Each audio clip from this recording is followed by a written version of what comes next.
The wilderness is both beautiful and merciless, a realm where the ordinary laws of life often fail. For those who venture into its grasp, it can transform a tranquil moment into a harrowing fight for survival. Imagine being completely alone in a vast, desolate place, the sun blistering your skin or the cold biting into your flesh. The line between life and death becomes razor thin, and every decision you make could be your last. In the annals of survival, some stories haunt us, tales of courage, desperation, and the indomitable will to live. Tonight, we unravel two such chilling accounts that will leave you questioning your own limits and instincts. Let me take you into the heart of the Atacama Desert in 2009, where a young woman's resilience was tested against the harshest of odds. And later, we'll explore the forests of Yellowstone National Park in 2016, where an encounter with nature's fury pushed a seasoned hiker to his breaking point. Stay with me. These are not just stories, they are lessons in survival, terror, and the fragility of the human spirit.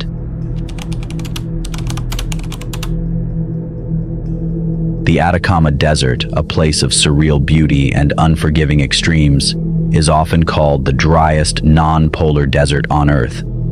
In this hostile expanse, even the smallest mistake can spiral into a life or death ordeal. In 2009, Miriam Rodriguez, a 24-year-old geology student, learned this the hard way. Her survival story remains one of sheer determination against nature's harshest odds. Miriam had joined a small research team on a geological survey in the heart of the Atacama. The expedition aimed to collect mineral samples, but fate had other plans. Midway through their journey, their SUV broke down on an isolated dirt track, miles from any known settlement. The searing sun beat down mercilessly, and the group's water supply was worryingly low. Faced with dwindling resources, the team decided to split up to cover more ground, a choice that would prove disastrous. Miriam volunteered to walk westward in search of help, carrying a small backpack containing a single bottle of water, a flashlight, a map, and a notebook. With every step into the sun-scorched wasteland, the reality of her isolation grew starker. By the second day, Miriam's water was gone. The sun, relentless and unforgiving, scorched her exposed skin, leaving it blistered and raw. Her throat burned with thirst, and her vision blurred as dehydration took hold. The vast, desolate landscape seemed to stretch endlessly in every direction, and Miriam began to doubt her bearings.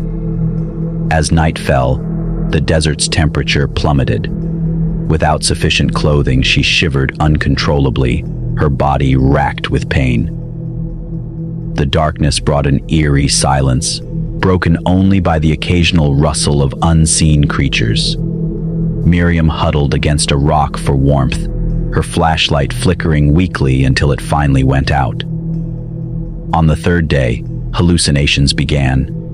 Miriam saw mirages of shimmering lakes and distant oases, her mind playing cruel tricks. Her body, weakened and parched, barely responded to her will to move forward. She stumbled across miles of rocky terrain, her bare feet cut and bleeding. On the brink of collapse by the fourth day, she discovered an abandoned mining shack. Inside, she found rusted tools, a dusty tin can containing a few precious drops of water, and a scrap of dried bread. Though meager, it was enough to keep her alive for one more night. Rescue seemed impossible until the morning of the sixth day. As the sun rose over the desert, Miriam managed to climb a small hill and wave a piece of torn fabric from her shirt. By sheer luck, a rescue helicopter, alerted by her team's failure to return, spotted her signal. When rescuers reached her, Miriam was barely conscious, her body ravaged by severe dehydration, sunburn, and exhaustion. She had lost nearly 20 pounds and required weeks of medical treatment to recover. Her survival was nothing short of miraculous. Miriam's story is a chilling testament to the Atacama Desert's unforgiving nature and the extraordinary resilience of the human spirit. It serves as both a warning and an inspiration. The wilderness demands respect, and survival hinges on the will to endure. Yellowstone National Park, with its sprawling forests, geysers, and abundant wildlife, is a nature lover's paradise. But beneath its breathtaking beauty lies a wild and untamed force, a reminder that humans are merely visitors in a world ruled by primal instincts. For Robert Biggs, a 68-year-old retired schoolteacher and seasoned outdoorsman, a routine hike in 2016 became an encounter with nature's raw and terrifying power. Robert was no stranger to Yellowstone's trails. An avid hiker and amateur photographer, he had explored the park for decades, capturing its untamed beauty and studying its rich ecosystem. On that fateful spring morning, he set out alone, equipped with a sturdy walking stick, a backpack filled with essentials, and his trusty camera.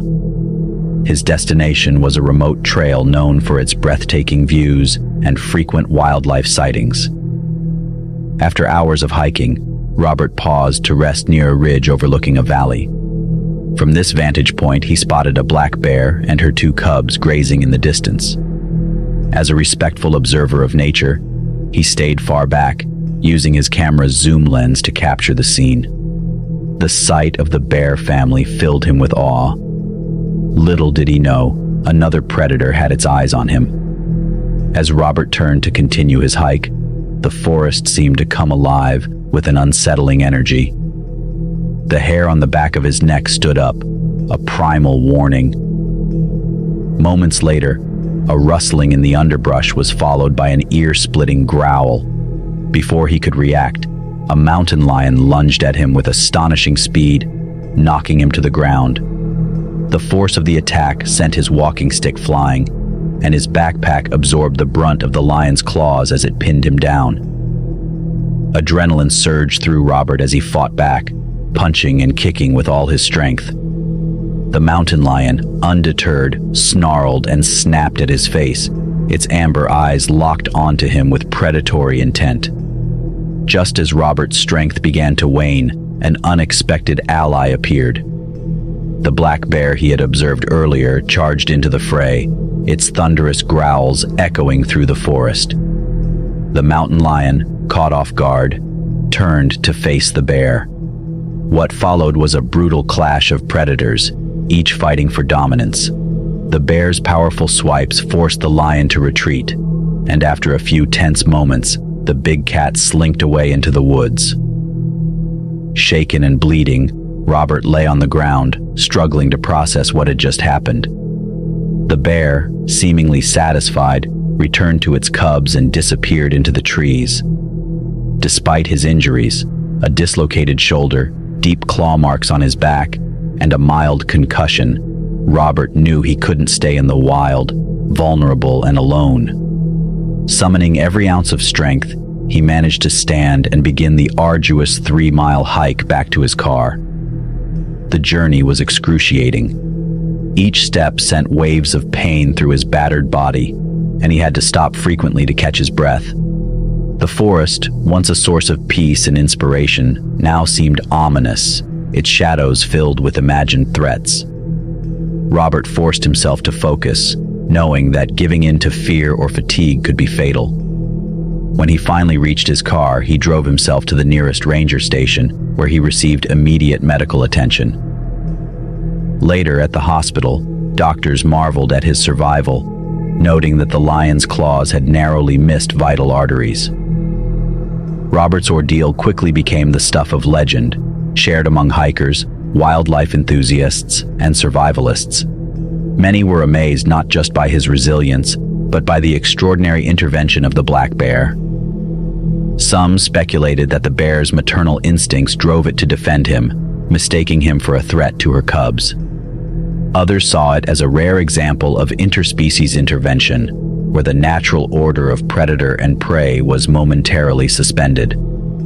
For Robert, the experience was both humbling and life-altering. While grateful to be alive, he emerged with a profound respect for the unpredictable power of nature.